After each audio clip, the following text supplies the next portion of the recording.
Nightmare's draft is looking good. A very standard front to back, kind of deal with the tanks, then go over to the back sides, right? And they have very tanky composition with the Badang. Was it a Badang they have? Badang, Lapu Lapu, and the Fredrin. The damage comes in from the Farsa, so early game, I don't think that they will have too much problem per se. All of these tanky heroes still adds up some pretty darn good damage. So let's see, ladies and gentlemen, boys and girls in the STC Gaming Hall here live in Saudi Arabia. Let's see whether or not ZETA Vision can actually take this down, or will Niightmare Esports be the ones to get to match point first? Let's head over to game number 1. Oh, right off the bat, it seems like I did and PSK is just going to be working on, kind of small little pokes against one another. Something very different from what I was expecting. Most of the time, they will just want to clear their wave and start moving around. As you can see, Niightmare Esports, they already have gotten the control of the river, and this eventually already will mean quite a lot.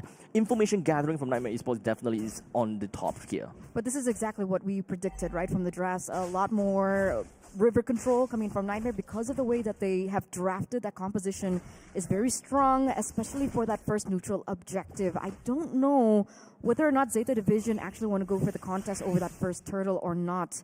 But considering, I think they can play around their gold lane, right, for ZETA Division. I think that's one of the largest win cons that we're seeing right now. Absolutely. But in the lane, we're seeing actually Mui Minet having kind of a tough time against Cammy. Yeah, I mean, so far, we did see in the previous series that he didn't really have a very good time, right? So hopefully, we were just definitely hoping that something would change coming in from this series now that he manages to finally pick up a Bruno for himself after being absolutely denied in the previous series. So all these change in the draft from ZETA Division is a far cry from what we have seen in yesterday's games. And the big question is whether or not it will work out right now. It will change anything, is kind of low, getting poked in from the range coming in from I Did, and of course the rest of the members here who are controlling yet again still the mid trio. Rotations have been a little bit passive though for Niightmare Esports. I thought they would be playing a lot more aggressive. I guess their first... Oh, wait a second. That's a rotation coming in from I Did. Yeah, that's the aggressiveness that you were asking for. Is a feather airstrike going up onto Mui Minet. And the flicker on forward just to land the final artillery strike to literally put Mui Minet down into the coffin. As such, the top side, the northern area, ZETA Division will now take control and seize it since Farsa is no longer around in the vicinity. 10 picks up the turtle and they will effectively win in that small little fight. But unfortunately, that's not going to be over just yet. The Fury of the Phoenix is just going to be popping right out. Kani and June 1. They overstay their welcome, and Niightmare Esports collapse down on the Kani. Oh, okay. 2 trades happening here between both of these teams. 2 kills for a turtle. What do you think about that trade? I mean, considering we did talk about the win cons coming in from ZETA Division, the fact that Mui Minet is going to be a very important staple player in this game, the fact that they were able to take him down early means that the Moskov will have a better time to get to his power spike. But they lost control over the turtle. Yep, slightly better time, right? So Niightmare Esports is super value just bringing the Bruno down. You effectively slow his pop-off timing a little bit more. So ZETA Division responded with, okay, since we are already down by value, we gotta have to do something, right? So at least getting the turtle is still a little bit better rather than having nothing at all for themselves. Because I thought they would completely just leave that and let Niightmare Esports take it, but Niightmare Esports... That's a huge risk. That was a decision that they were trying to make, right? Did they want to go for turtle instead, or did they want to go for the pick into the bottom lane? But they chose the bottom lane. Yep.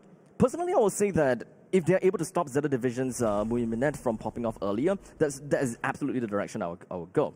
To drag on the game a little bit longer, not allowing Mui Minet to hit critical mass. So just yielding and losing the turtle is nothing as compared to getting a kill onto Mui Minet. I mean, it looks like they do still hold on to the gold control anyway, right? 4 minutes in, Niightmare Esports, they have 1,000 gold ahead of ZETA Division at the moment.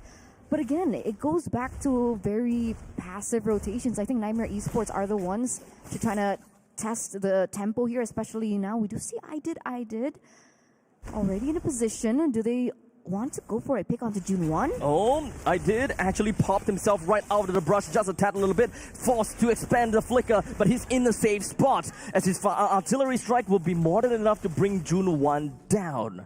Really great setup now for Niightmare Esports to pick up this neutral objective. We do see some rotations coming in from Kani to give vision and information over to the team.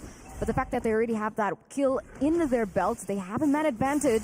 Let's see, too easy for Lexi get this done. He's going to be right smack in front of the turtle, ready to create some turtle soup for his team. But it does seem like the fist crack is just, or rather, fist break is going to land right on top of ZETA Division. But unfortunately, the Appraiser's Wrath is not going to land on anyone. 10 finds himself taken down, while, of course, Kani had to AOG right out. Look at that. Nightmare Esports finding their momentum here in game number 1 in this best-of-3 series against the Jap rep, but they're not done. This SOD lands on the Muiminet, and even I did coming in as well. This is some range that Niightmare has. Range and gold lead, right? 2,000 now for Niightmare Esports, and it looks like they're looking for more. Already a lot to say there in the bottom side of the map. It looks like Cammy will be able to pick up that tower as well.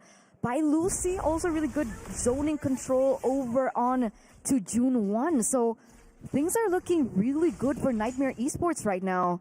ZETA, they're falling behind. This is actually kind of unfortunate for ZETA Division. With all 3 turtles popping at the northern area, there is absolutely no reason for ZETA Division to find opportunity to actually go down to the bottom lane, which is originally the gold lane, to bring any assistance to Muiminet. So now he's kind of forced to a certain situation where I think that Bruno, he have to swap lanes, but I don't think that they are doing exactly that, as now we do have a fight that went in. June 1 actually managed to successfully get a hit down and get killed down on the I did, while the SOD lands right on top of 10, allowing Cammy to join into the battlefield, forced to flicker right out of Tarn's range. But June 1, he's still not going to be stopping. Very relentless fight onto Bayer Lucy. He's stuck between 3. As such, he will go down, allowing ZETA Division to pick off 2. And now this is ZETA Division saying that they're not going to go down without a fight. By Lucy gets taken out, and it looks like they're going to get a little bit more here, a little bit more of a trade, as the tower will be the target. Jasmine, though, will be able to clear, so they still have that protected. Now, once again, it would be really great to see how the direction has been for the gold laners, because again, I think that Bruno does really well early game, yes, and then really well late game. Yep. But the mid game is where the Bruno kind of falls off. Yeah, so the problem is ZETA Division's Bruno didn't even hit critical mass at all. He haven't even gotten the items required for him to join into the battles here. But it appears he's going to be joining in, as 10 manages to get a turtle down for himself. Too easy for Lexi, takes a quick slide away, while I did pops himself right behind and just going to be working with the feathered airstrike. Didn't seem like we'll be able to get too much kills, but it's already 4 men down for the start of ZETA Division, leaving Piske all alone. But the question is, why was Piske right in the face of I did? Exactly, right? What is going on? That was essentially a turtle steal coming in from ZETA Division, and Niightmare Esports, they became upset. They were angry, and they were able to get that wiped out here in the 7th minute of the game, and look at them translating it over into the next few objectives. But ladies and gentlemen, it looks like we are going into a technical pause, but just kidding. No, just kidding. not at all. Teasing jokes, you guys. all good. It's just that. Yeah. We wanted to show you the stage for a tad a little bit. Yeah, you have to see the stage. It's amazing. Exactly, it's amazing. Now, I have a small little theory. I'm not too sure whether that's true. Maybe they already lost that. Maybe they already lost or didn't manage to use the AOG onto I did. So they thought, hey, we really need to do something about this feathered airstrike. He's really painful. And Piske is just like, you know what? I have passive. He flickers forward and try to bump him out of his feathered airstrike. What is that damage? The abstract Suke gets completely obliterated from that feather airstrike coming in from I did. Oh man, I did. This guy has got damage. Lethal in Nation, 6 kills, 1 death and 5 assists. Nothing is realistically going to be stopping I did at this point in time, really. Most of the members coming in from the side of ZETA Division is stuck because they are 5,000 goal behind.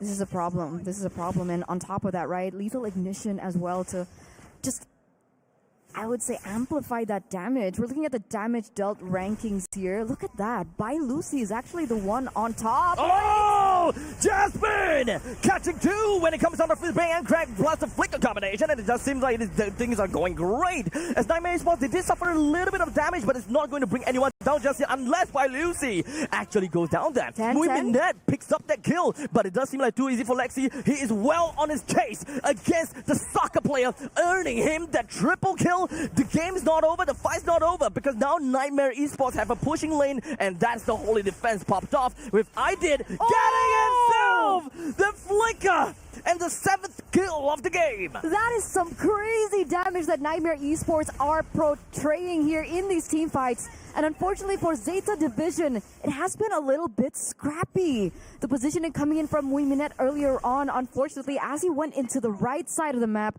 gave Niightmare Esports the opportunity to take him down. That's a free lord in for Niightmare Esports, and that's some damage coming in from IDID. 718 right now, with only 3 items, Abstract. And speaking of which, items. Bruno's only got 2. He's not even there. And we are currently 10 minutes into the game. We are almost approaching late game, and he's still in early to mid game kind of equipment. And as a marksman that thrive in snowball, this is not going to their direction.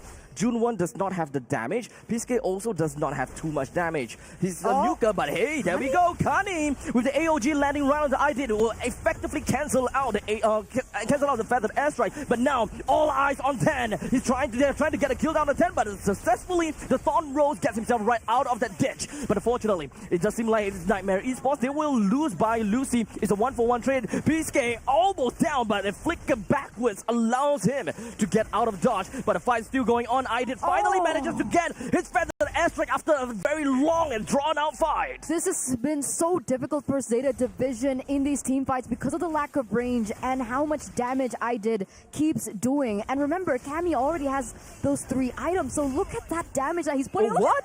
That's half health onto Suka, and to make things worse, he has a Malefic gun, so additional range that they can utilize as they go for the siege into the final inhibitor turrets of ZETA Division. As the creep marches down from the top lane, it does seem like the Phobius wants some tea. As such, he's almost went down to the Appraisal's Red, but in the end of the day, he's still down over to the side of Cammy. At least they managed to get a shutdown on Too Easy for Lexi. They managed to defend the T3 up top. But remember, that shutdown is still onto Suke, right? Oh, yeah. I mean, at least he got some nukes. He can nuke. Okay, we'll see how this progresses, but as it stands, I mean, ZETA Division are so far behind. This is an 8,000 gold lead for, wait a second, that's a damage coming through. Muiminet already at half health. That feather airstrike is a problem. Okay. But 4th item already built in. We do see the lightning truncheon come to play now. Mm-hmm. But I think that at this point in time, the more and the longer that this game lasts, the less effective IDID will be from this point, right? We gotta have to also remember that Muiminet may not be very strong in the mid stages of the game, or rather on a normal curve, mid stages of the game. However, we are of course approaching the point in time where Muiminet can get full item, and once he's fully item slotted, he already have the Malefic gun as well. He can be a menace in the end game. I think it really depends. Because at this point, even if Muiminet gets to his power spike, will we even get to that point is number 1. And number 2, if IDID keeps looking for positions like this, angles like this, to take Muiminet down even before they go for a team fight, before Muiminet is able to even dish out that damage with the basic attacks, then I think IDID will still be a very important, imperative factor in these team fights. I mean, look at the way that he's positioning now. I think his positioning is actually going to be key. If Niightmare Esports is able to kind of push ZETA Division down to the middle lane, which is exactly what they're trying to do, right? They clear out midway fast enough. The moment that someone expends every single one of his skill, then that's probably going to be their time to pop out. But this is actually going to be a little bit risky as well. But hold on a second, take a look at this. We do have a free creep wave just going to be marching in from the middle and the bottom lane. There we go. Thorn Rose, Phantom Execution, all of them are used, even when it comes down to SOD. Unfortunately misses, but IDID, this guy is a man on a mission like he's possessed, only to be sandwiched out by the members of ZETA Division. Finally. Farsa's dead. I'm glad that happened, right? Because that man shouldn't be able to do that, right? This is a Farsa against a Lancelot, for crying out loud. That's a plain disrespect. Biggest disrespect I've seen in MSC Wildcard so far. I mean, What is that? All right, he finally gets shut down, and unfortunately, it will go into the hands of 10. Earlier on, 10 was quite behind in farm and EXP against Too Easy for Lexi, but luckily now 10 is actually caught up 15-15. But still, they do need to clear out these waves as soon as possible. The Lord is still marching in the mid lane, and remember, Niightmare Esports are working with that much range. And now is AOG joining into the battle, but unfortunately June1 is a little bit too deep now. They are trying to bring down Too Easy for Lexi, which they will be able to successful to do. June1, he bought enough time. They managed to push everyone else away and keep the main core members from ZETA Division at home. And luckily for ZETA Division, that inhibitor turret that they had still standing has not yet fallen. And considering that the Lord is going to be spawning on the opposite side of the map, this is something that they can utilize in the next Lord dance. But it looks like Niightmare Esports are still looking for something. It does seem like things are going to be pretty awry for the side of ZETA Division. It is, of course, the Feather Airstrike that's already been gone and done, but there's still another good defense from ZETA Division. They can drag this. All right, they go for the disengage. All right, they don't want to make mistakes here. They don't want to give the momentum back into the hands of ZETA Division, considering that gold lead that we were talking about has actually shrunken, right? Earlier it was, what, 8,000 gold lead for Niightmare? It's now, I can't count, 5,000, there you go. Now. It's 5,000 now. But right now, honestly, that Feather Airstrike is practically free. We're constantly seeing that Feather Airstrike, and even for Piscay that's playing as the Zetian, her Fury of the Phoenix have got a way longer cooldown as compared to the Feather Airstrike. So they gotta have to stagger a couple of some of these skills. Someone gotta have to be the one that stops Farsa, or someone else gotta have to, you know, kind of wait for the next one. Let's see what happens here. As such, Fury of the Phoenix but gets themselves some vision. They're focusing themselves on the Jasmine. Takes one down. Great start. As now the Lord will be popping down in 30 seconds. Perfect timing, because Jasmine will not be here in time unless both teams decide to dance it off. Yeah, they need to buy time now, right? They don't want to go in for a 5v4. We can see that Cammy is trying to buy a little bit more time by pushing out that top lane as well. So things are still looking okay for Niightmare Esports, but they have to be careful with these things, right? It takes 1, 2, 3 moments, and we've seen actually only one moment for things to turn completely around for them. So Niightmare Esports have been holding on for the control, but they need to stay consistent. Too Easy.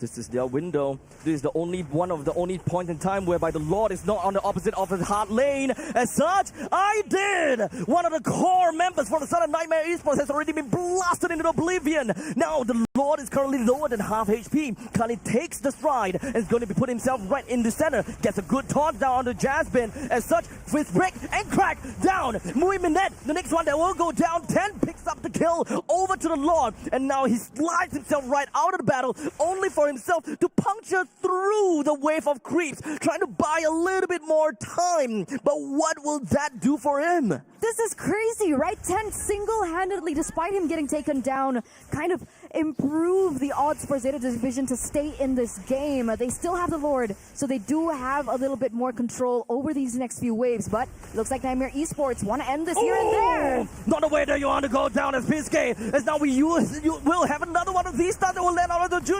Unfortunately for the start of ZETA Division, they may have the Lord, but Niightmare Esports is literally threatening their power right in their homes. The Lord will be shut down this quickly, and Niightmare Esports is right in the face of ZETA Division with Kali coming into the next one. He's going to be melted down almost instantaneously, and the next wave of creeps is just going to be coming down to the bottom side real quickly, and Niightmare Esports will shove it right in their face and take game 1. Match point in for Niightmare Esports, representing Mekong there from Laos. What a statement. Wow.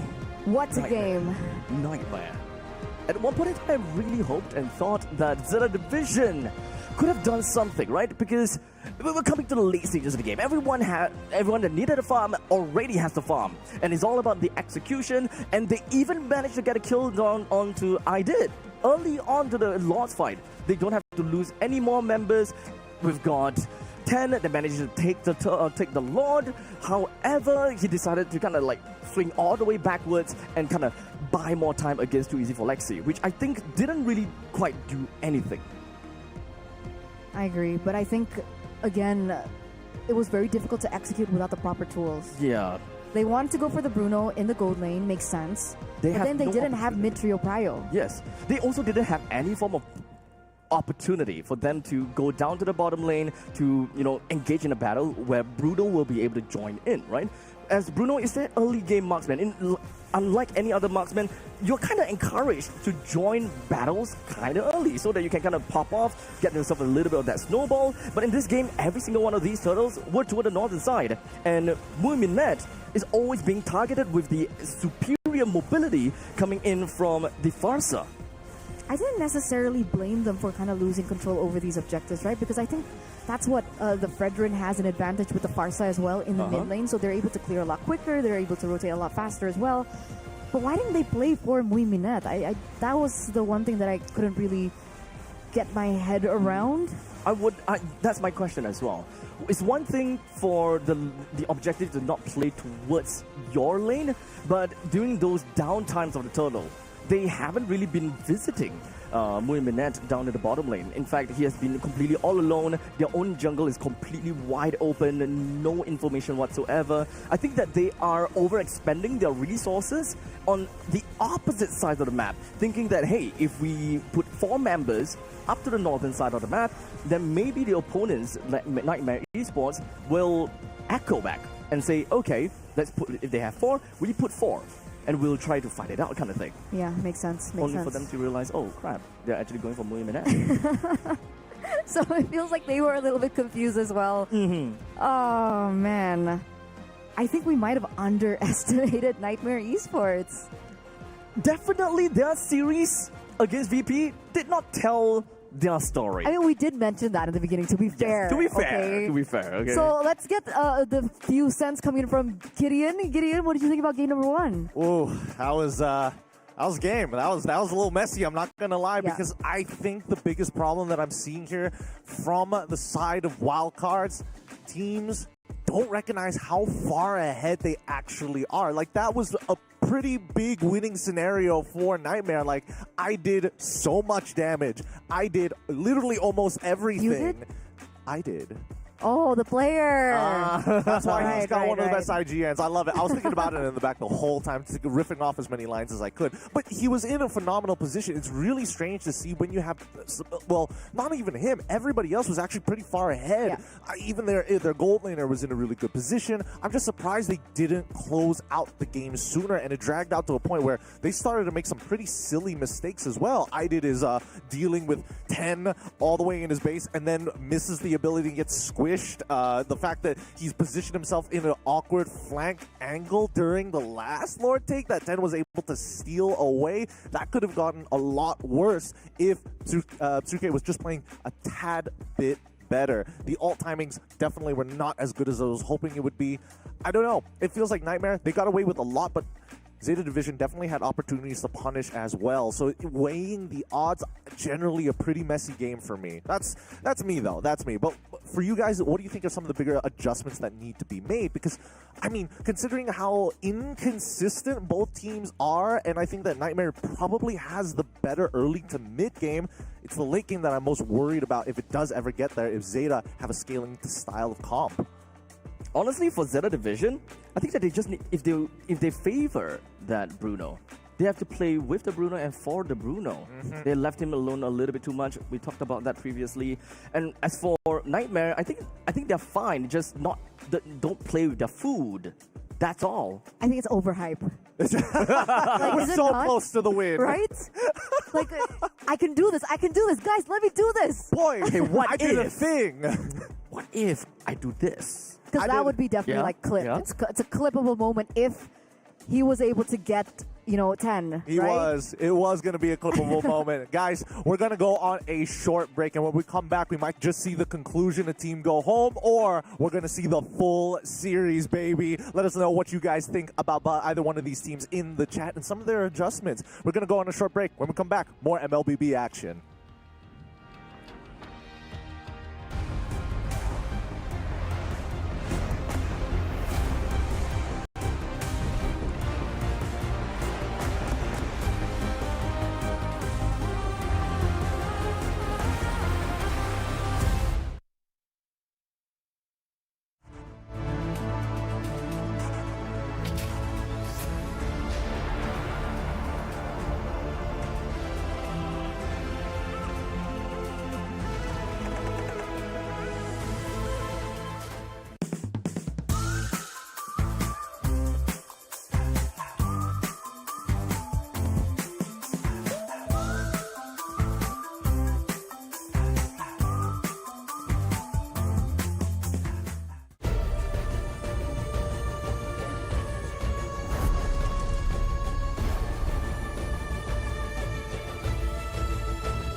This land is calling.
We now come to match point for Nightmare Esports. ZETA Division are now on their last potential game. They could look to even it out, but if they get eliminated now, a lot of hearts are going to go out to the Japanese region. This might just be a Daijobu moment for the team. Keep calm, keep steady. Nightmare Esports also make mistakes. My name is Gideon Q. Welcome back, everybody, to the Wildcards, our very final series of the day. The elimination match of a lifetime here at day number 2 of the Wildcards, here at 2025 Esports World Cup live in Riyadh, Saudi Arabia. We've got our casters at the ready as well, Abstract as well as Eterna. Let's bring them in here because this is really, really important. We've seen that there are holes in both the gameplays of Nightmare Esports alongside with ZETA Division. Do you think that if they can curb them, especially if you're in ZETA's position, let's just fix our early mid? Fix the rotations. That is Fix the rotations? That's probably the main thing for me, right? I would say WinCon is more than... I was supposed Drafts. to play towards their win con. Drafts? Drafts. What? What was weird about that draft in game 1? Oh, like drafts and WinCon, like together. I see. That's fair. That's fair. It's an important adjustment to make, but at the same time, it feels like Nightmare Esports, they got the better... I mean, the experience is starting to show here. As much as I really want to see ZETA Division be able to pull off what they did in match 1, game 1, I'm not sure whether we'll see the same thing, right? Maybe Hayabusa back onto 10 to just kind of show off a little bit. I don't think that they will get that opportunity to play Uranus again. But if they want to play along that range of having a Uranus just kind of dominating the EXP lane, dominating the opponent's jungle, it has to be Lapu Lapu is one thing, Slugfest, or Yuzhong. Yuzhong, in fact, hasn't been seen for a long time. And in fact, for the side of our boys here in ZETA Division, I think that they have actually focused on Yuzhong bans in match 1, game 1, and game 2. So technically, they know the power of Yuzhong, but they haven't played that yet. Well, if we're thinking about the EXP potential ways to kind of stop Farsa, stop abilities going through, I was thinking, why not go to one of the safer EXP laners, right? Why not just go into the Terizla? I feel like the penalty zone is such a big game changer, especially considering that a majority of the fights that we've seen happen around the neutral objectives in the first place, right? I would definitely say so, yeah. I'm just not too sure if the Terizla have a spot in the lane right now, given the meta heroes that is currently available. I mean, sure. I mean, if it's like a Uranus matchup, I'll say, yeah, throw the Terizla in there, that's fine. If it's CC, it's like, ooh, maybe not. We might need to diverge away, but let's attack the draft first. So far, Farsa has just been a menace, an absolute menace. Based on what we've seen here at the Wildcards thus far, we have seen Zetian kind of come into play because of that, but Yusuke doesn't feel very comfortable on it. So therefore, where do we go? Shift the focus away from Piske to deal with the Farsa.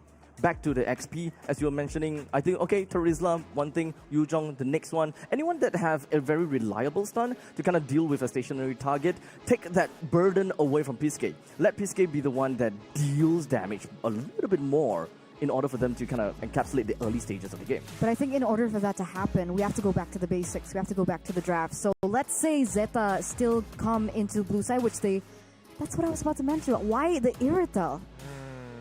I mean, it'll be interesting, but it's up to you guys. I'll let you guys handle the jab. I'm walking away from this. Good luck and goodbye. It's a turn up. Abstract, please take it away. Thank you so much, Gideon, for helping us out there earlier on. But it looks like the same bans are still going to be rolling through. I think one of the main things that will be different this time around is the Jushin ban from ZETA. It's not the Boxia. So the Boxia is still up for grabs. I think they're putting Niightmare in a spot here. What do they want to ban out? Because technically if they go for a ban onto the Farsa, they're going to be able to pick the Boxia. If they ban out the Boxia, they can pick up the Farsa for themselves, perhaps. Quite a lot of heroes is currently open, actually.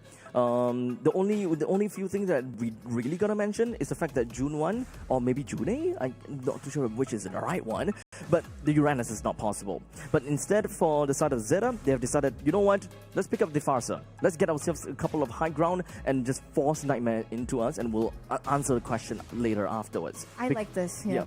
So now we have the Boxia. Exactly what you were kind of loosely mentioning about having the Boxia, having the which one kind of goes in first. How are we going to tackle into the to the crux of the issue? Boxia is still a 3-role flex hero. Doesn't really tell us the full story. But there are a lot of ways to counter it, right? We've seen the CC being a big problem for the Boxia.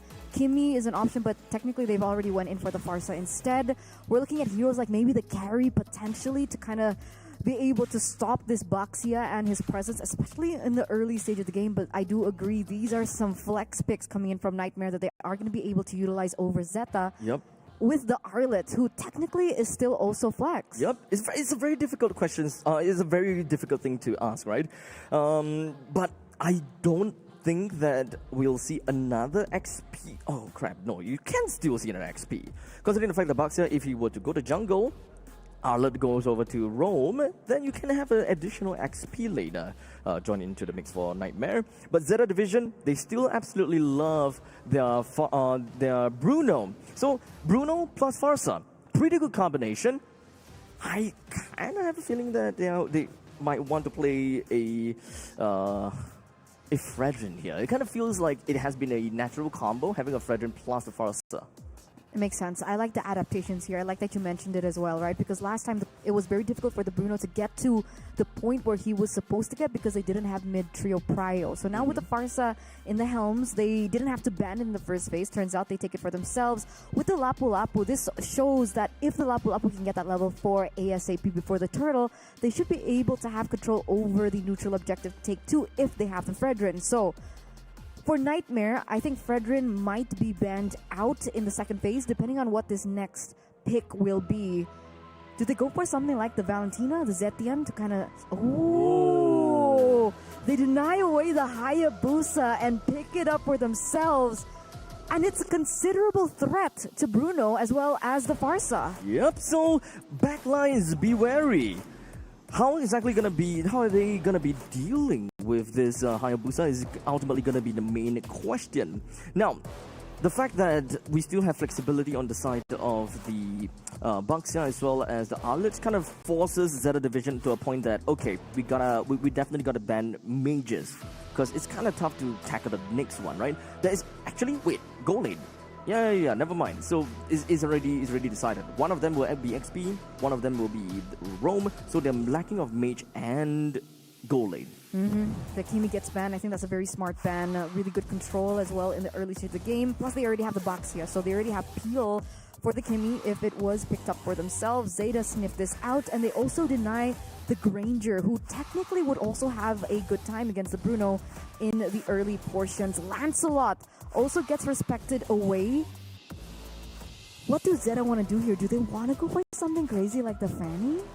If they Or want to stay play Fredrin? if they want to play early game, Fredrin is always going to be a pretty good choice. They need kind of strong front lines. They need some priority. Oh, I don't really like that. It is going to be Cammy back onto that Harif. But Diggy! Wait. Okay, so at least the Fred and Dig came out, but Diggy. Diggy can be very annoying. It gives you vision across the map when it comes down to these brushes, but when it comes down to crowd control, the time journey doesn't necessarily do too much for your team because Niightmare, when it comes down to crowd control, is only the final slash. And by the time you pop off of your time journey, you are already at the final destination of the final slash. That's what I was thinking. I was like, is it just... And the Gold What? Laner doesn't put out any form of crowd control. Exactly. Very interesting. I think we'll think about it just a little bit more. But the Harith pick coming into the lineup and the Yeve as well. Okay. Into the Diggy. Okay. Yeve into the Diggy. This is scary, right? This is one of the trifecta lineup, except that we don't have the tri part. Having the Yeve or a Juicin playing into the Harith will always be good because they just want to play area denial. Just deny as much area as possible. But one thing that we need to remember is that real world manipulation lacks the range against the feathered airstrike. So whoever pops the ultimate first ultimately will be the one on the losing end, mage to mage. Hey, we wanted an entertaining game, right? So we are going to get an entertaining game with the Yeve. I like that because I agree with you. I think right now, Niightmare are in a position where they want to play with their hitboxes, right? So if Niightmare can create a team fight where ZETA are caught in their boxes, both the box of the Shaman Force and the box of the real world manipulation, this could go in favor of Niightmare, but the problem still remains. Harith, 0% win rate, takes a lot of time to get to that power spike. So let's just get straight into the Land of Dawn. Okay, so at least for the start of ZETA Division, I can kind of understand and see why they favored the Diggy here. Because whenever they saw that Cammy picked up that Harith, they understand, okay, area denial is probably going to be the way to go for Niightmare Esports. That means locking down onto crowd control and all that kind of jazz is going to be something great for Niightmare. As they can't react over to the final pick of Niightmare, their blind pick would to pick up that Diggy in order to always get themselves out of very clutch situations such as choke points. It's always guaranteed for them to run out with CC immunity and shields. I agree, and moreover, I still think that the Yeve pick into the Diggy is Wait, why kind is of he odd. losing lane? Fasa shouldn't be losing in lane against Yeve that much, is she? I mean, technically, they do have a little bit more spam ability, I guess, from coming from the Yeve. I think maybe the way that they've been mobility and playing it all. has been a little bit better, maybe. But look at this, too easy. Already looking for something here in the bottom side of the map, but doesn't commit onto it. Forces out the retribution from the start of 10, also leaving 10 at level 3. So that is definitely going to be a small little problem for ZETA, but it's not too bad because they can always enter into the next fight, or rather enter into the turtle fight with a level 4 Fredrin anyways. The only problem is if they were to drag out for level 5. There's, you found out something. I had a eureka moment. Oh. This is the classic Bruno-Diggy combination. Oh, right. The babysitting Diggy Bruno. So that's the idea, right? We were talking about how Muiminette wasn't able to get to that point, and so they choose a support to kind of aid Muiminette to get to the point to play around the Bruno. That's why So in that is Turtle the number answer. 1, they let it go, because that's not the point that they're trying to go for. They're going back to the win cons, and they're playing for this Bruno. Okay, then that sounds very sound, in fact.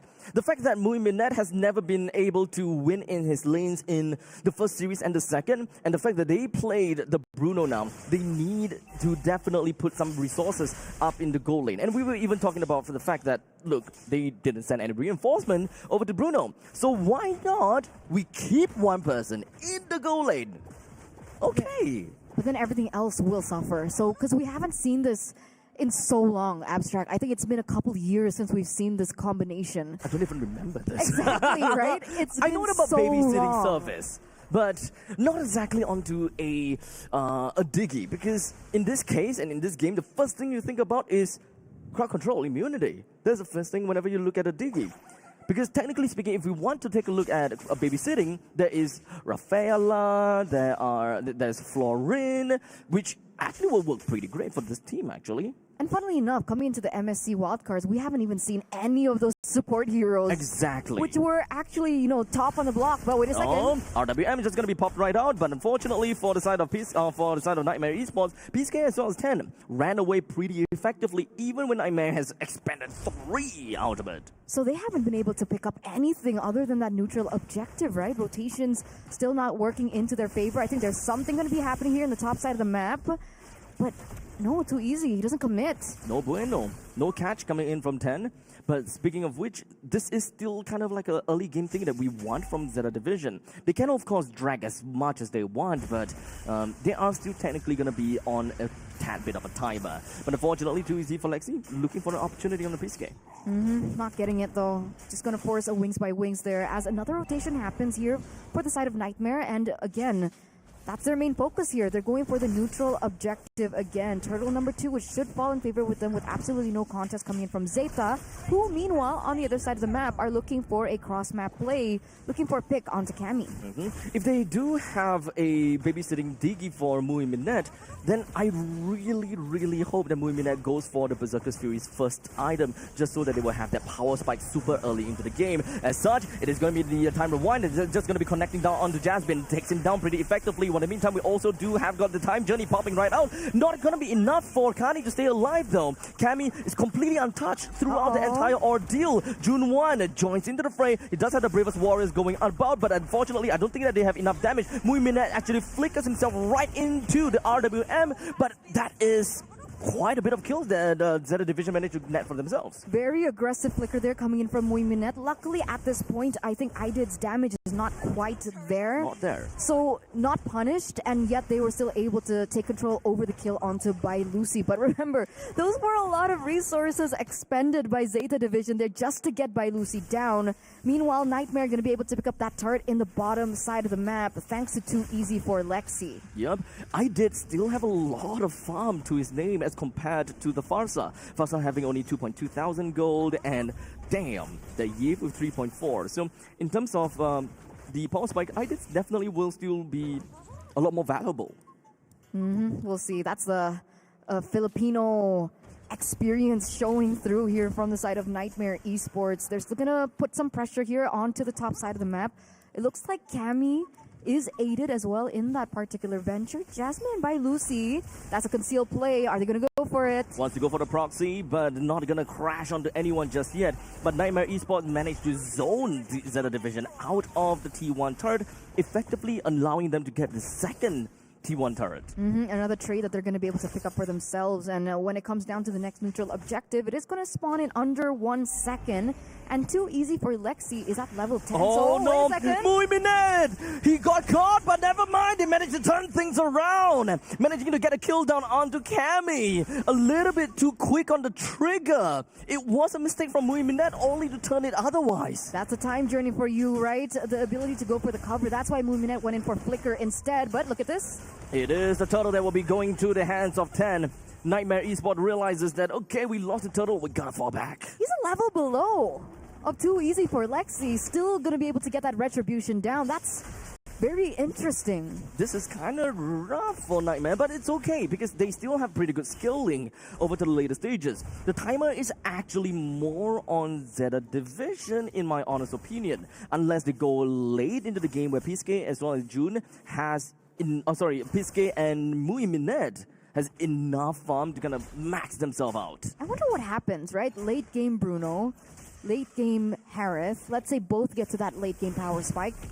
Who wins in that 1v1? Honestly, I would still say that it is Bruno. Bruno really hits like an absolute truck. However, one of the big difference is that if Cammy actually builds Wind of Nature against Mui Minette, while in the meantime Mui Minette cannot build a Wind of Nature against Cammy.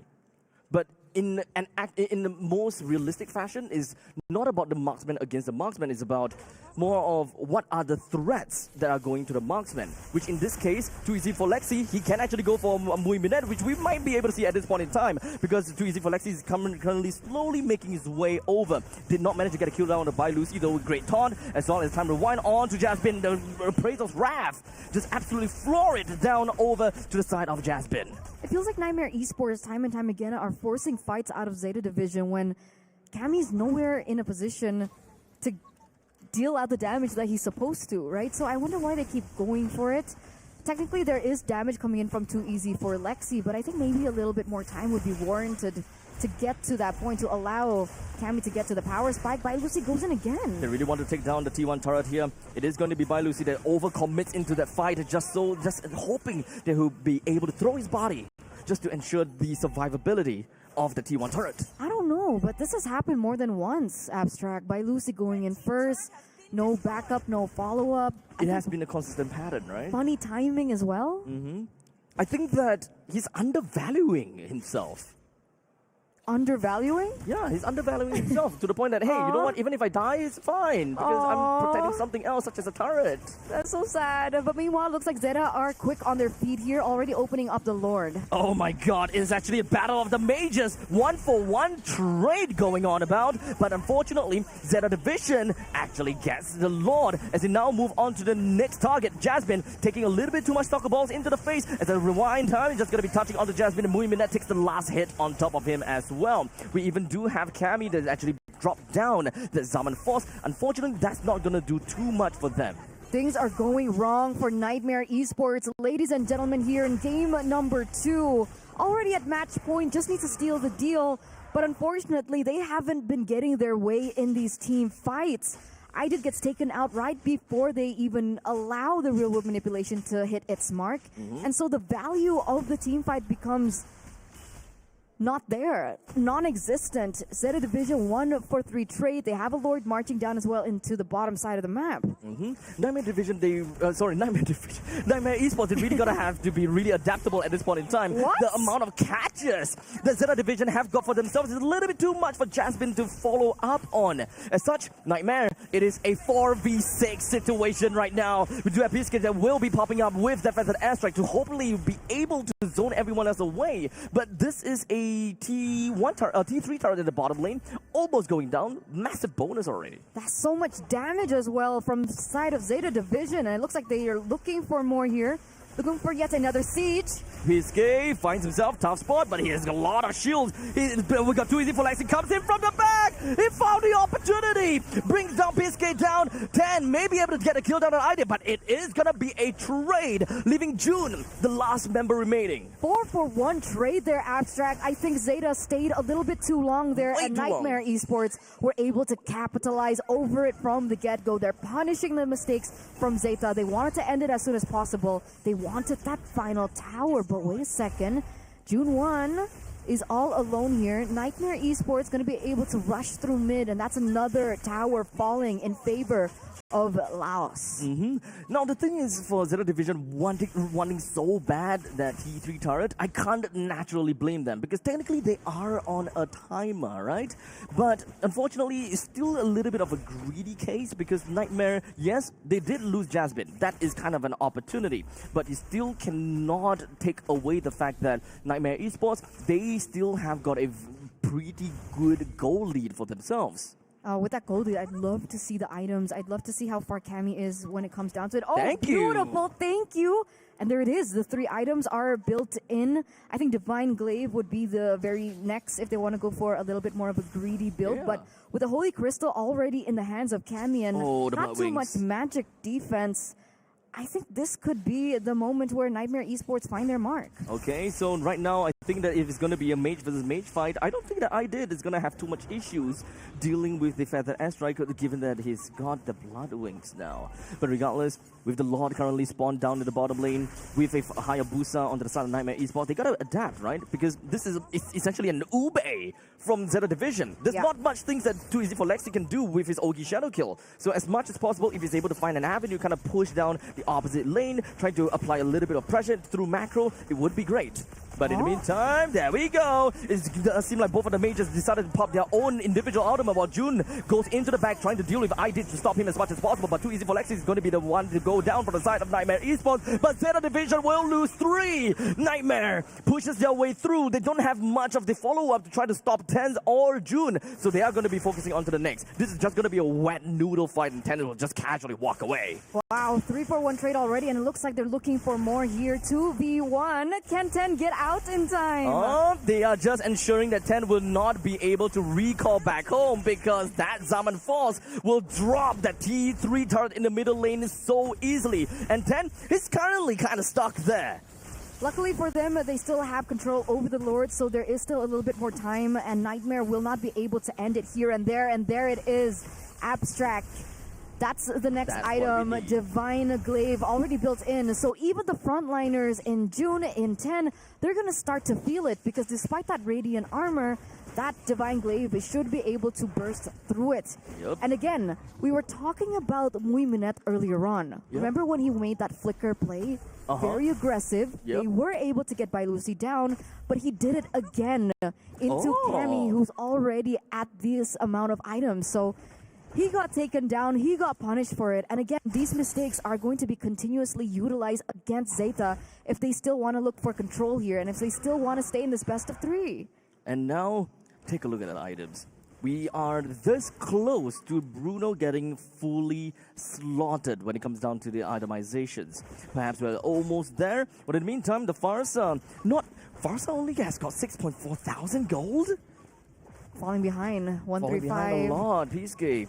I think it really boils down to his positioning, actually. Oh, and to make things worse, look at that additional item coming in from I Did. That's a Divine Glaive built in on top of everything else in his kit. Oh man, this is kind of tough to swallow, huh? ZETA Division is slowly losing out in terms of farm, and Peacekeep is so far away from establishing good damage to Nightmare. So everyone else is just it tickles kind of thing, right? I Did. He's tanky with the Blood Wings. He's got great slows coming in from the swipes and got good damage when it comes down to the pops as well. That's why these margins were ever as important, right? Yeah, look at that. Number 1 on damage dealt rankings. That's I Did. Mui Minette falling a little bit behind there as the first in his team. And the big problem is, if he gets taken out before the fight even occurs, then that's going to be a big problem.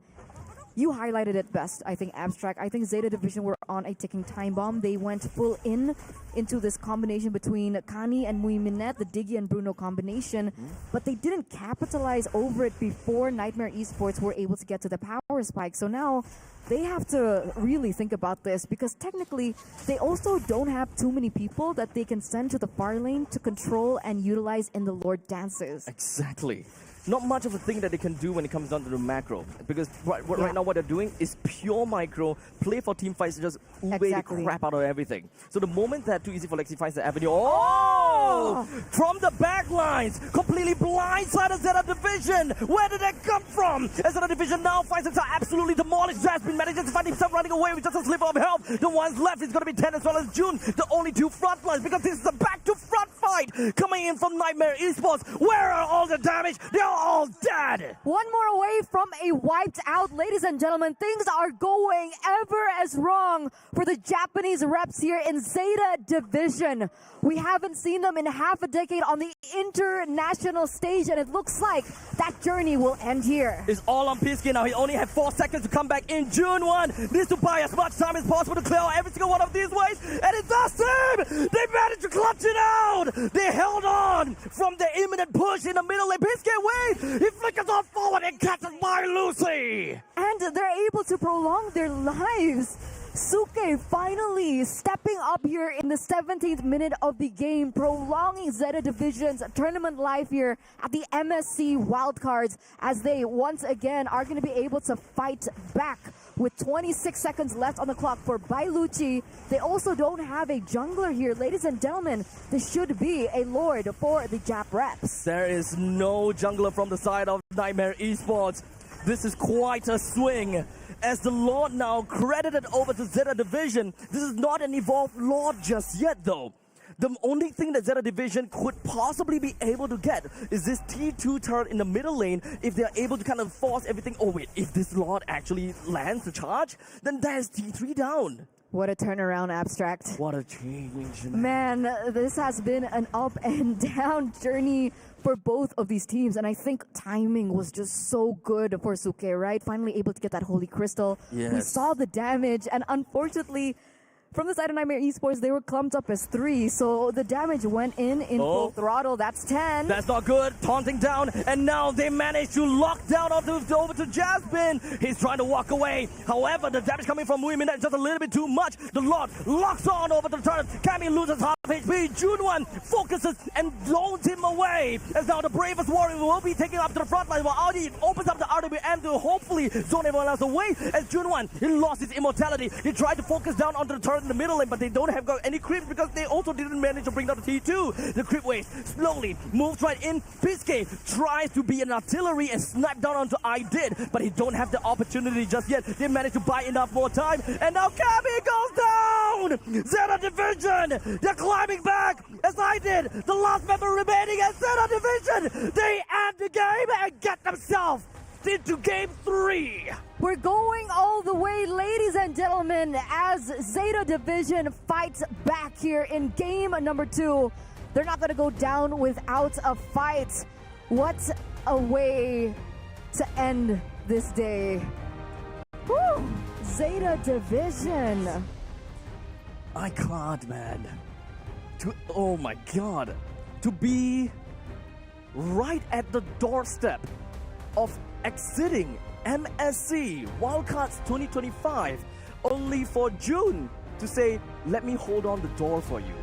And kept it shut. PSK joined back in, and you know what? He may only have 3 items, but he got the job done. Finally showing up in those final moments. We were even talking about the Farsa, right? We weren't feeling the damage, we weren't feeling the impact, the influence. Meanwhile, this was a Farsa first pick. But it turns out he was just a sleeping beast, right? A sleeping giant, finally able to get that Holy Crystal, being able to dish out the damage, was able to protect that base and prolong it for things to turn completely around for Niightmare Esports as they lost the ball as it was rolling for them. It shouldn't be the case for Niightmare. It truly shouldn't. The fact that they lost the timing into the middle lane, I think that they don't really have a choice there. I don't blame Niightmare for not being able to end the game. The timing from June, buying time and allowing PSK to come in and get the kill, I think that that is fine because they have one shot and they will take that shot. But what happened to Jasmine?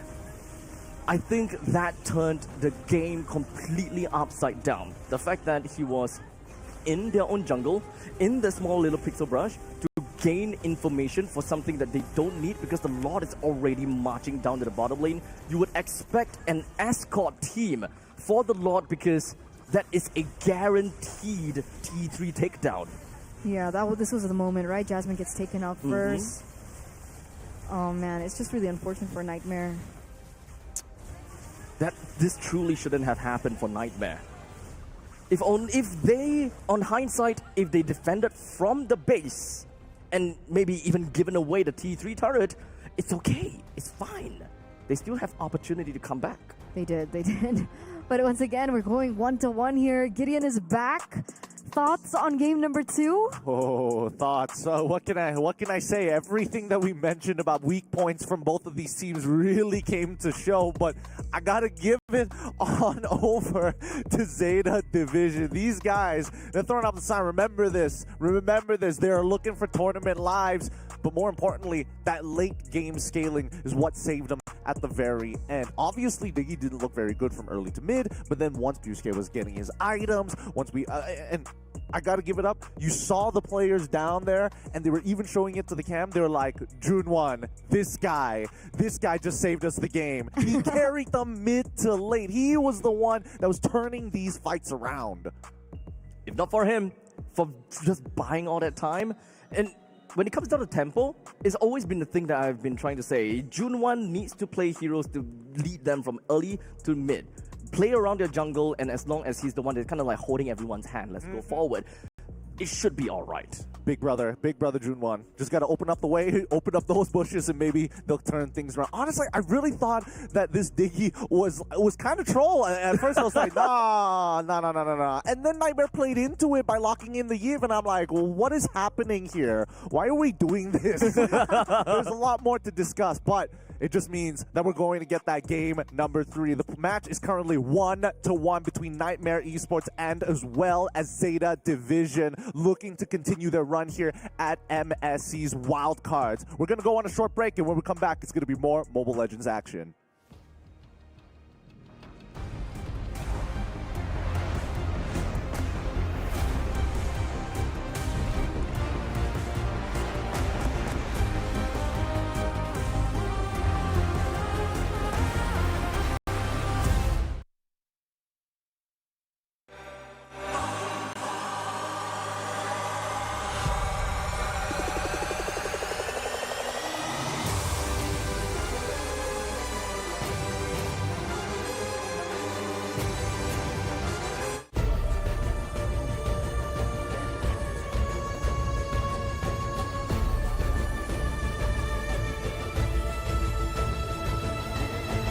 This land is calling.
With tournament lives on the line, only one team gets to move on. Will it be ZETA Division currently at match point, or Niightmare Esports who are also at match point? One game to determine who moves on here at the Wildcards at the 2025 Esports World Cup in Riyadh, Saudi Arabia. My name is Gideon Q, and we're taking a serious tone with this one because it's the very last match of the day, boys and girls. We've got Abstract as well as Eterna at the desk here. And I mean, everything that we talked about, the potential weaknesses that could be exploited, and worse yet, the bigger win conditions for ZETA reaching to that late game, for Niightmare closing out that game. How do we fix this at this point? Because we were talking this beforehand, Abstract. You're saying that, like, Niightmare, they look like their mentals have broken there after that one. Honestly, if I'm in their shoes, I don't even know how I can mentally recover from that. This is rough on them, right? They were literally a sneeze away from bringing down that entire crystal, only for a random June 1 to come in between. It's tough. It's tough. It's tough. I mean, I'm surprised that Diggy got away in this game at all, considering that they had two ways of actually trying to make plays in team fights. What did you think about the Diggy pick, by the way? Honestly, I thought it was kind of, at the beginning, I thought it was kind of troll, and then it's like, all right. But I felt like Niightmare played into it with the Yves pick at the very end. Yeah. That could have been Chang'e for all intents and purposes. That could have been like, arguably, even a Kadira to a certain degree.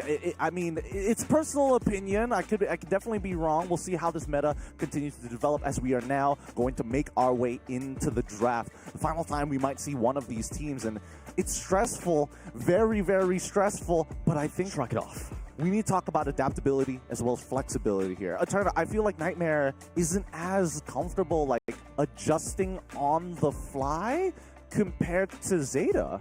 I agree. I think we saw that actually happening in the game, especially in game number 2. It was very apparent. Very right. apparent. They had a one idea coming through. If it fails, it seems like they don't know what to do, and it feels like the way that they were able to play very neatly from the early game becomes really messy in the late game, right? With Jasmine getting picked off first. I think it's a mental thing. I have to agree with Abstract. I think this is one of the times where they're on an international stage. They're going against the very best of the best from their respective regions coming into the wild card, and they have to learn to reset. Yep.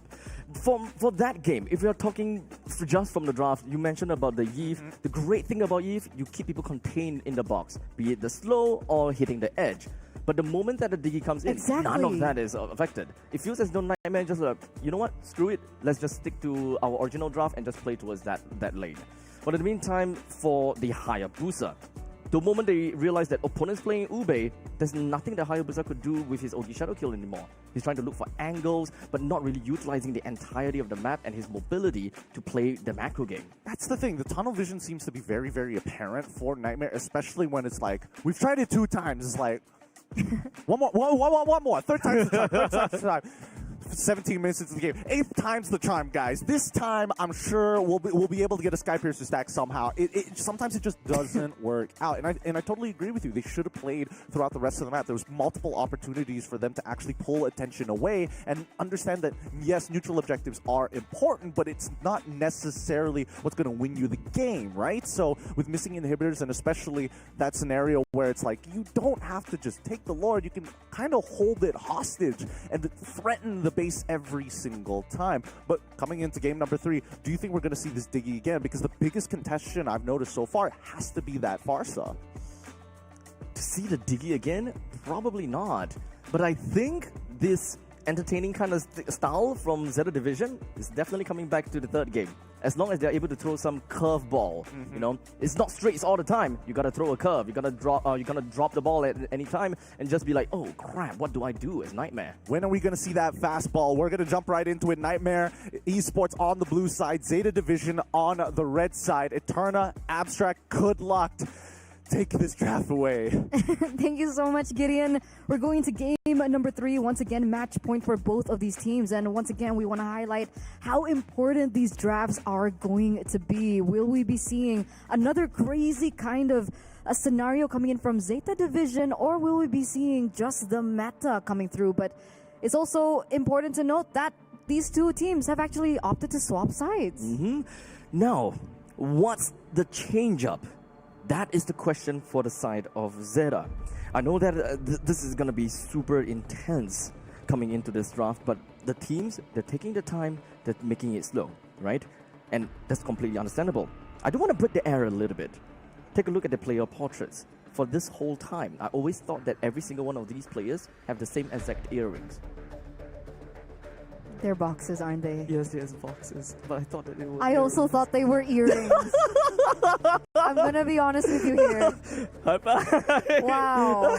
All right. Okay. So, guys, those are boxes, by the way. Those are boxes. But coming back into the drafts here, once again, the Kalea will not see the light of day, and neither will the Wanwan. So, we've seen in the past 2 and now 3rd game that Nightmare has really big respect over for this YSS, and as well as towards, you know, the gold lane, the 1-1. Let's not forget about the Uranus as well. Effectively every single game, game You're 1 right. and 2, Uranus is out. They just don't want to go and deal with June 1.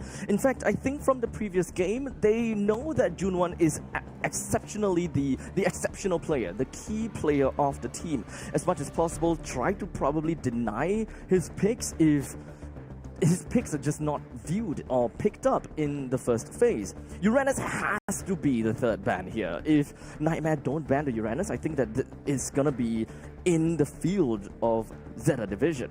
But we've seen that the Uranus kind of fall short. What is it? They didn't ban the Uranus. No, they didn't. They But banned out the Bruno instead. Nightmare, they have first pick, but they have never had the opportunity to, or rather they have never picked Uranus first pick, even as first pick, first ban in their previous series. So you don't think that they will pick it up here? I don't know. I mean, technically, ZETA still have the opportunity to ban out the Uranus. That is if ZETA thinks that they don't have the answer to an opponent's Uranus? Do they want to take the chance? I think that this is a very difficult choice to make. ZETA, do we want to risk it for the biscuit? Give the Uranus?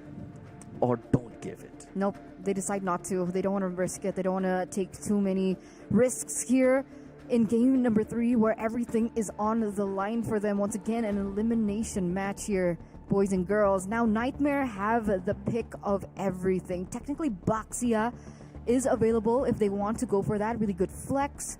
We've seen the Baxia work out here and there. Technically, it did lose in the previous game, but still that flexibility is quite important. Yes, the flexibility was definitely the way to go. But Jasmine needs to change the way he plays with that Baxia. Time and time again, he got caught, and it has always been the same layering of skills, right? The Fredrin goes in, locks him down with a couple of knockups plus the taunt, and then the D holds him in place. They just gotta have to do this. ZETA just needs to draft the same thing, right?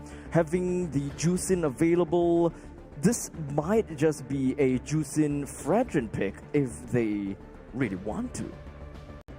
I think they can wait for the Fredrin. I mean, technically, the Baxia can still be flexed. It's too flex, that's why. Do you, are you, would they rather be interested, or are they okay with the Fredrin going over to them? I guess not. Yeah. You're right. Fredrin does get picked up here. So now Niightmare are caught in a position to try to answer this Jushin pick. I think, honestly, why would they not just pick up something like the Kimi?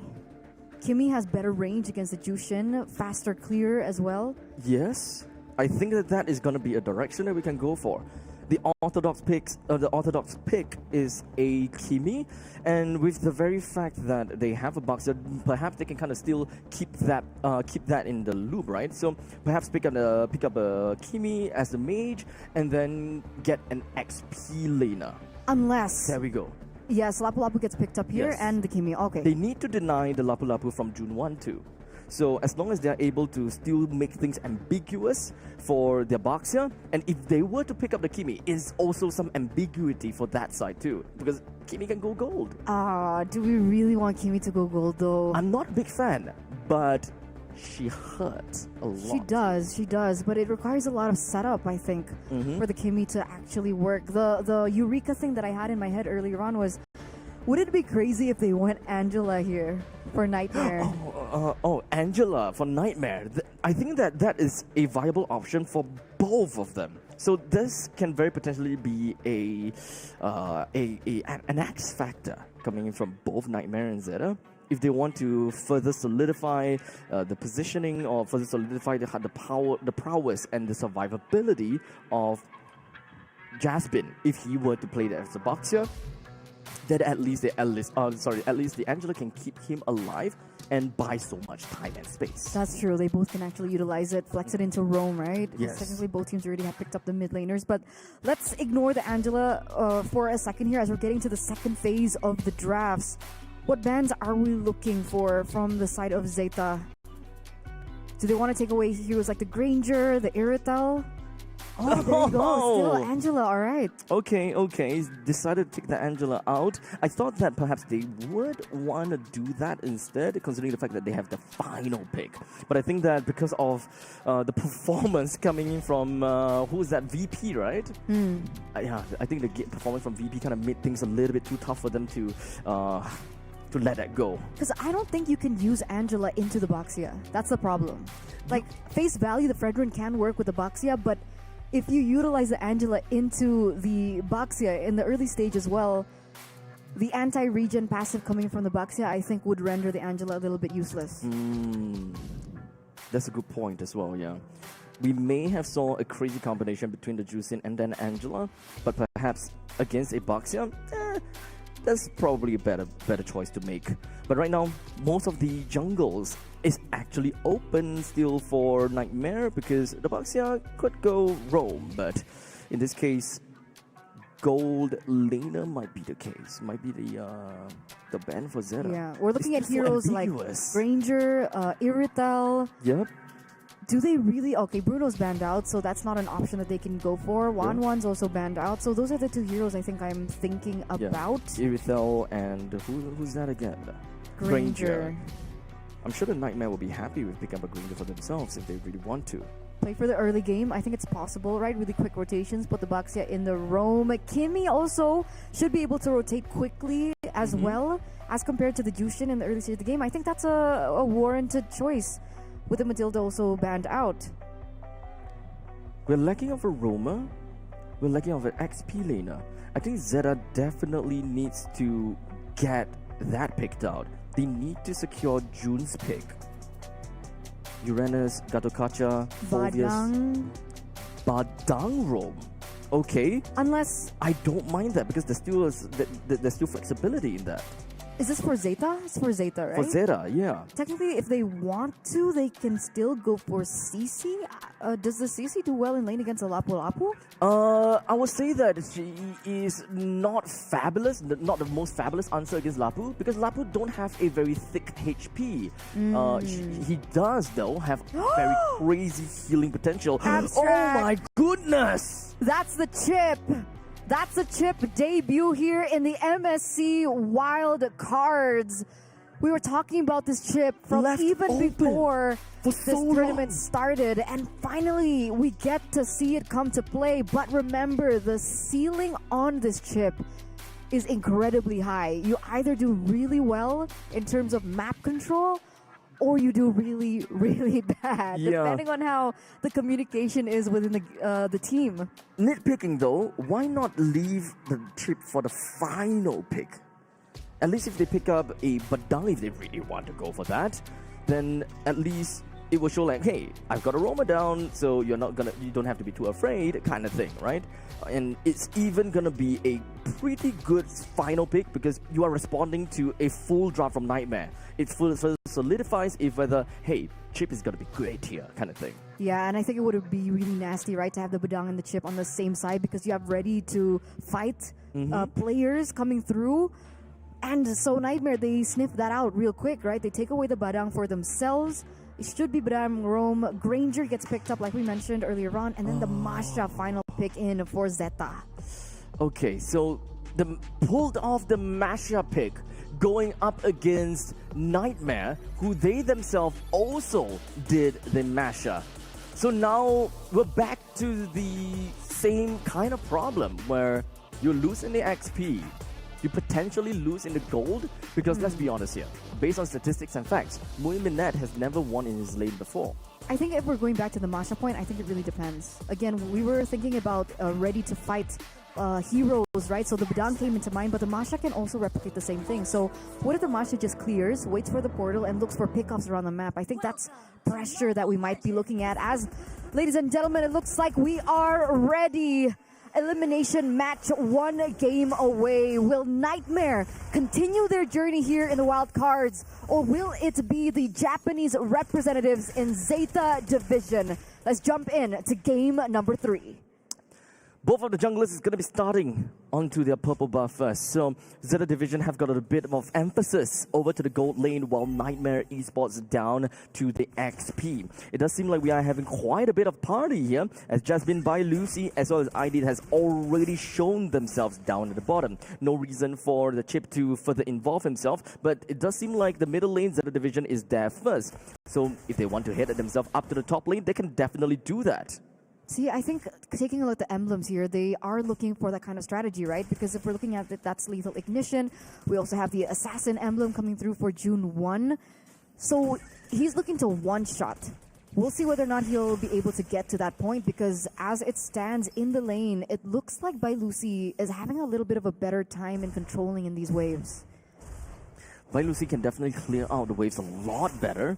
Well, in the meantime, June playing as the Masha have got very weak clears. And it's only on later on where he could just jump 3 times as every time she expended her HP bars. Then we'll be able to see that kind of burst, right? Because June has picked up the Lethal Ignition. So he has one job only in the late stages of the game, and that is to burst the marksman. As long as they are able to take away Cammy, then all's well.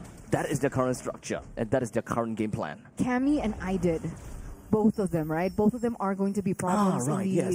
late You're right. stage, which is why I think that's why they went, like, you know what? Let's just go for it. Let's just go for the Masha, because at some point they do need a way to kind of counter these two marksman heroes. But both teams already centering around the next neutral objective, the first one of the game, rather. It looks like it will be given over to Too Easy for Lexi for free. They are not really interested dealing with Baxia's tankiness and, of course, the early game raw damage that the Baxia brings over to his kit. So ZETA Division, with their draft, they can kind of play things a little bit slowly. They don't have anything that plays that allows them to work out in the early stages. So as long as they kind of keep themselves afloat, they are gonna be fine, and both the Moskov and Masha can pop off online later on, roughly about 15 minutes into the game. I agree. I think they just need to buy a little bit more time here for the rest of the members to get to that power spike. So meanwhile, Niightmare, they're the ones kind of on a ticking time bomb. Technically, they do have IDIT to kind of go into the later stage of the game, but because of the control that they have over the river, I think maybe play a little bit more aggressively, right? I think the idea of the invade was already great, but now it seems like ZETA are the ones that are rotating a lot quicker. They do have got the chip. So as much as possible, if the chip wants to be at the top lane or the bottom lane, it can definitely do all of that. June is actually taking this fight pretty well, putting Bai Lucy in the tough spot. Kani rushes right in, pops off the shortcut. Everyone came in. This is a whole family in here. However, is going to be following up with the traction pulse. Jasmine just going to be putting June right into the coffin. All right, a 1-for-1 trade from that particular skirmish. June 1 for Bai Lucy earlier on. Unfortunately, that kill went over to IDIT, so I think it's IDIT. Yeah, it's a little bit more worth it for NM in that particular trade. I would say it's still relatively equal, since June himself also wants farm, right? Yeah. So practically nothingness. Whatever that they have got for each other is pretty much nothing.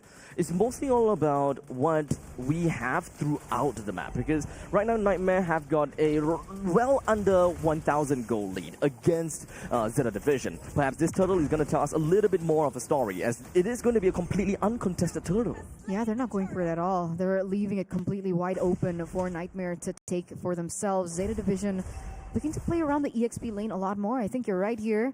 We do see that there is rotations coming in from Niightmare here towards the bottom side of the map, but June 1 already got a little bit of gold there from that shield turret. Slow and steady is going to be the name of the game for ZETA Division. Too Easy for Lexi picks up the very first item, being the blade armor. So that is definitely something that will help him against such a physical-sided draft, right? Both the Moskov and the Masha. Meanwhile, we do see another thing happening here. Thunderbelt already secured in for Jasmine. Just a little bit more regeneration, a little bit more adaptations coming through if they do go in for yet another team fight. Cammy in this 1v1. I don't know if Cammy knows Kani is there, but oh, he does. He spots him out. Did He's he playing hit? it safely. Yeah. Both teams, it feels as though both teams have got a very similar power spike, actually. The only thing that I'm really afraid of is the potential of Bai Lucy, right? When he pops off, is definitely going to be scary, right? But the fact that Too Easy for Lexi is unable to take control or the reins of this game in the early stages, because that is just what's great about Abaxia, right? The possibility of early game invasions with the mobility that you have for yourself. He does have well over 500 gold lead on top of the Fredrin though, but it's not big enough for them to make an impact. This is a very interesting game, isn't it?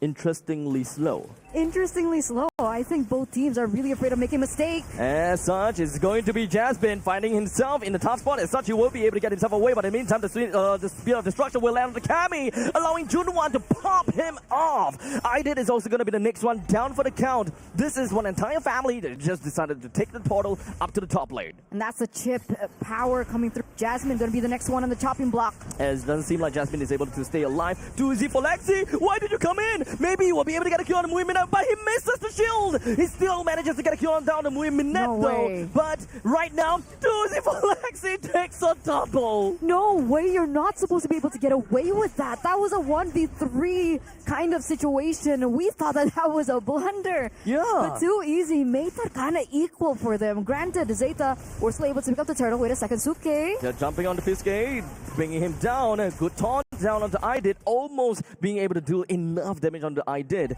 I think that this is a lot more about a mental game for Nightmare Esports. They were afraid the whole time. Only when Too Easy for Lexi took those 2 kills up top, he's just thinking, hey, wait, I have a lot of damage. What am I afraid of? And that's why Morale they is up. took middle. Exactly. Morale is up now for Nightmare Esports. As we take a little look into the items. 2 items already built in for Mui Minette, though. 1 away from that trifecta that is needed, the Swift Trinity. Look, the movement is completely different now. They're so much more aggressive. That's true. They're showing confidence. Too easy. What's the call here? Waiting for the clear here. I think they are trying to bait out a push potential coming out from June 1. Huh? Did I pick up a roam boots? I think I did. Wait, It could be. It could be. Oh, maybe it's just visual. Perhaps it's just visual. It could be, right? Because usually we do see some swaps in the roam. But I saw boots. Cammy with the icon as well. I think if So they by fall losing- far behind, Oh. that's something that is usually done. We can actually ask Gideon, I think, to break that down a little bit further later along the line. But we have seen that before. We've seen it Wait. a lot in MPL ID. That's a Four concealed roam. play. They coming did through get from 4 roam Nightmare boots. Esports. They did get 4 room boots. Oh, but hold on a second. It does seem like we do have Kani coming over to the back line. So this shotgun is just going to be popped right at the backside. Cammy finds himself going to be taken down. I did. It's just going to be holding himself on over to the backside. It doesn't seem like things are going to be great for her, though. But Piske finds himself taken down. Jun is still looking for an opportunity, though. 10, as long as Mui Minette realizes, hey, look, this is not our fight to take. Let's back off now. 2-for-2 trade from both sides. Wait a second, June 1. Too easy for Lexi. He's gonna be the funnel of this team. The entirety of Nightmare Esports bought themselves roam boots, and the funnel will entirely go over to the Boxia. Even Cammy. Let's hope the items come out so we can actually verify that. There it Every is. single one of them 2. has it. You're right.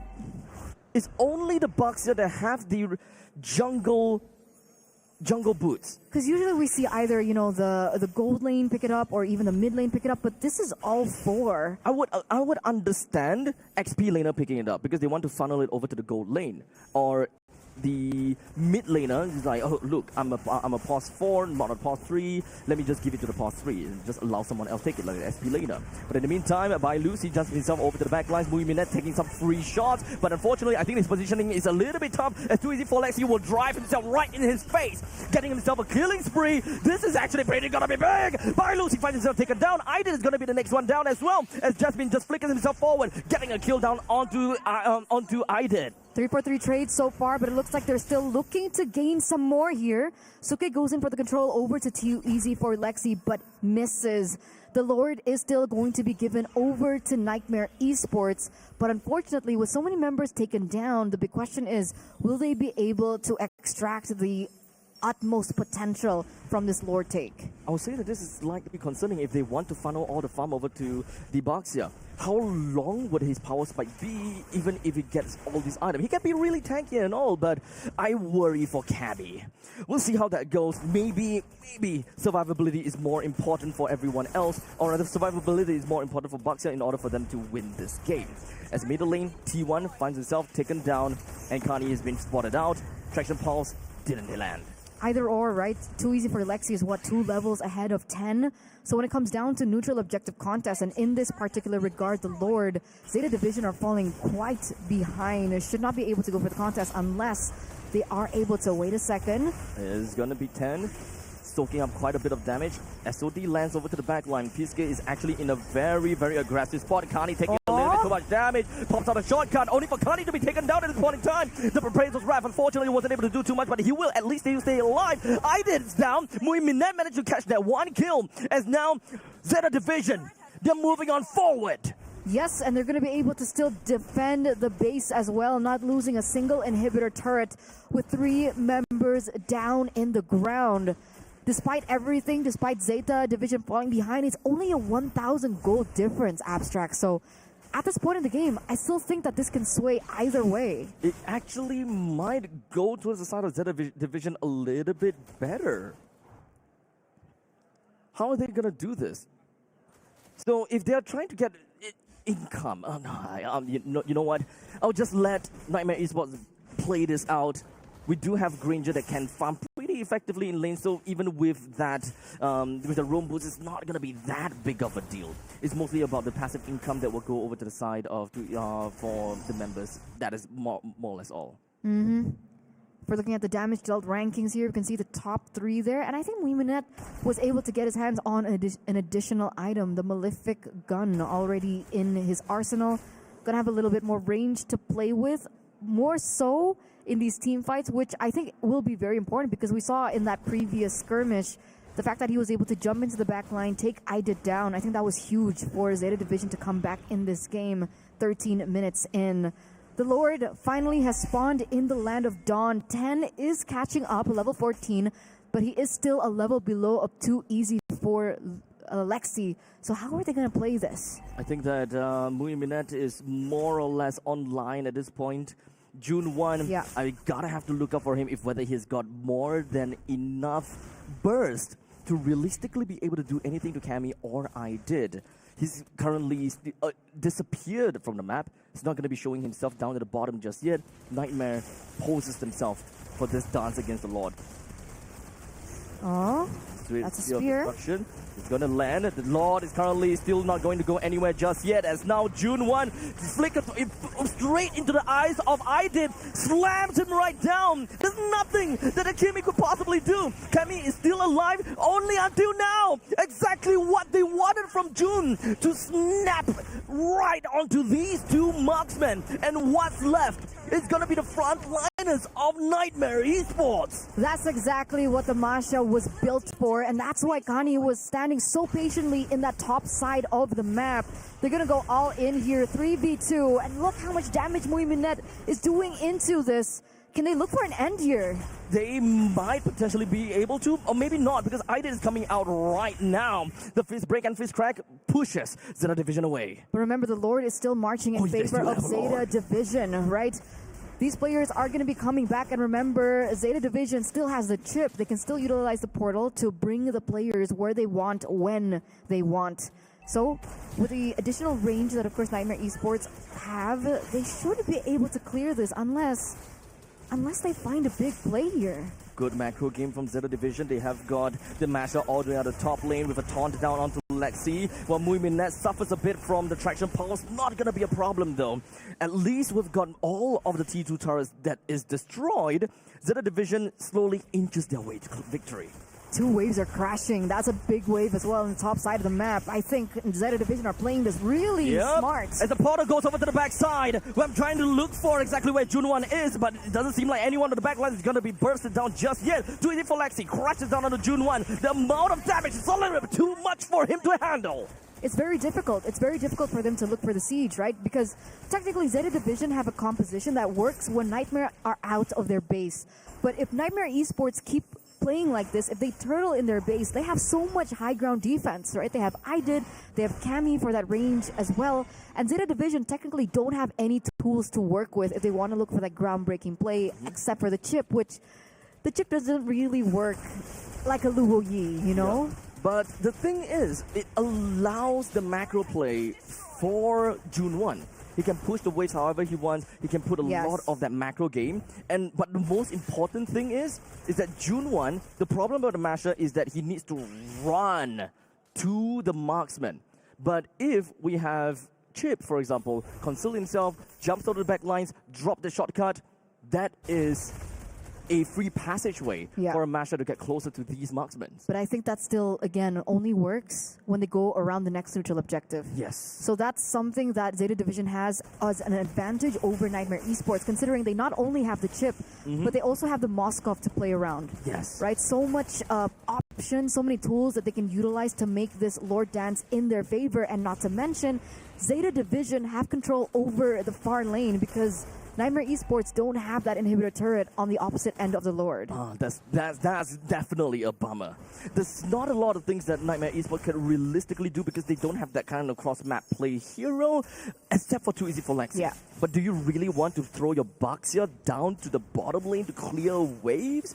Because ZETA Division, they have a Moskov. This guy will blitz down the Lord right as you blink. Exactly. It's so many tools on the side of ZETA Division, and Too Easy, he needs to be in the vicinity to be able to take this Retribution down. This time it's going to be a 50-50. Too Easy already at level 15.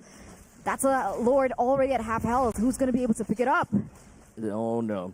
The Lord is ready now at 14,000 HP. They will try to go for this. Attraction Pulse is not going to hit anyone. PSK currently being just locked down by Jasmine, allowing the kill down for the Kami. But then he actually manages to get a kill down to the Kami, and it does seem like Ten is going to be the next one onto the block as By Lucy brings him down almost immediately. While I did brings Muiminat down. This is a losing fight coming in from ZETA Division. A huge loss. Oh my lord, Niightmare Esports regain control here, but they still don't go for the base as soon as possible, right? They had to control the lanes that were still crashing in favor of them. They don't go for the Lord? No. Are they going for the straight push here with just one minion? I think so. They gotta have to tank this quite a lot, right? By Lucy needs to tank every single one of these shots, but doesn't... June 1. They still have it. As now By Lucy is just making sure... Kani is just making sure that they will not be able to recall back home, but never mind, because there is still a portal coming from Kani. They need to do whatever that they can to ensure that Jasmine, as well as Jasmine and By Lucy will go down right now. As long as they're down, they are completely staggered, and it is a free evolved Lord for them to take. Why did they do that? Why did they go for that decision? Why didn't they just commit over onto the Lord? Why go for the mix there? They know that ZETA Division has a hero like a Chip. There's a lot of angles of attack for ZETA Division in that as well, right? Because Junwan was also making his way down in the bottom lane. They have effectively managed to pull IDID down. They managed to pull someone down all the way home to deal with it. Unfortunate loss, either way. Unfortunate loss. That should have been Niightmare Esports Lord to have, and now ZETA Division once again hold control over the Lord. Evolved Lord. Evolved Lord. 19 minutes have already elapsed. We're looking at these items, and they're already at full. We have Wind of Nature's left and right. Niightmare Esports, they should have the arsenal to kind of stave off this pressure. Once again, they do have the high ground, but with no inhibitor turrets, let's see what ZETA Division is about. They're looking for an opening. ZETA Division, as long as the portal jumps over to the back lines, allowing June to get himself onto Kami, that's the thing. By Lucy's HP is already dropped all the way through. Everyone is just going to be coagulated together as such. The front line, Lucy for Lucy, By Lucy, as well as I did. They're all down. ZETA Division breaks a lot. And they keep themselves in the MSC wildcards. A reverse sweep from the Japanese region here. ZETA Division holding on to their strength, holding on to everything that they have, holding on, believing in one another to keep their tournament lives still here. Moving forward to the next chapter here at the MSC wildcards. And unfortunately for Niightmare Esports, Mekong